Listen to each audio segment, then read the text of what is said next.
Colton is our oldest of four. He is 8. So of course he is the leader of the kids. So usually when we go out to eat, he was up and down and touching everything and moving everything and knocking waters over, and it was very stressful. A few weeks ago, after going through our intense session, we were out to eat, and all of a sudden I was like, oh my goodness, he's actually sitting still. And we are actually able to enjoy our meal, and the other kids followed suit. So he was actually able to sit and have a meal out to eat when all this other stuff was going around, and he was actually we were able to enjoy it, actually. So, awesome. Yes. And so as he got older, we still struggled with him wetting the bed. Generally, it was still 7 days a week.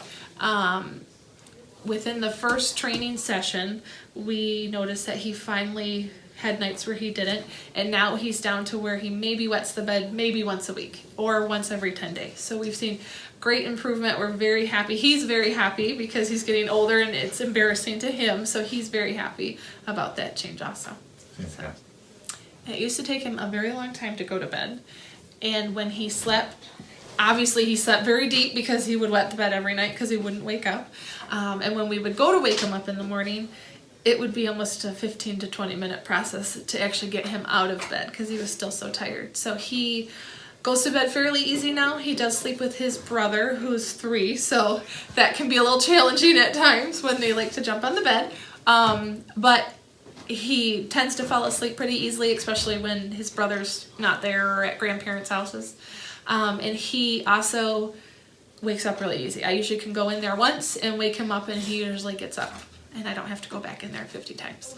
The reason why I wanted to get him in here when he was younger and I wanted to change his group sooner than later is because, to me, when they are this age, it sets the foundation, the building block for the years to come. So if we're struggling with this already, when he's sitting in one classroom with one teacher who knows every subject that he's working on and where he struggles, to when he goes into middle school or high school, he's got a different teacher every hour and he's just another student to them, I was worried that he was going to fall below, just like my husband did. My husband, he's very smart, and when he's focused and he wants to do something, he excels at it. However, in school, he was just that other kid, the kid that wouldn't pay attention, the kid that couldn't sit still, the kid that talked and got in trouble. So it was just get him by is kind of what it was.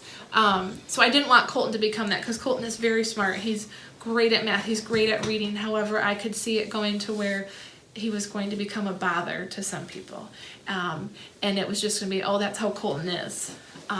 Until he actually probably got out of school and got into something that he would excel at. But then my husband also, he has said before that he felt like people didn't like him because he was hyper or really loud or antsy or whatnot. And I didn't want him to have that, because he has expressed some things to me about so-and-so's mean to me, or this person told me to go away because he was being too loud. So I didn't want him to experience that also, which is why I wanted to change it when he was so young, because he is a really good kid. And I think that now we'll have a better outcome than most kids with ADHD have. So well done.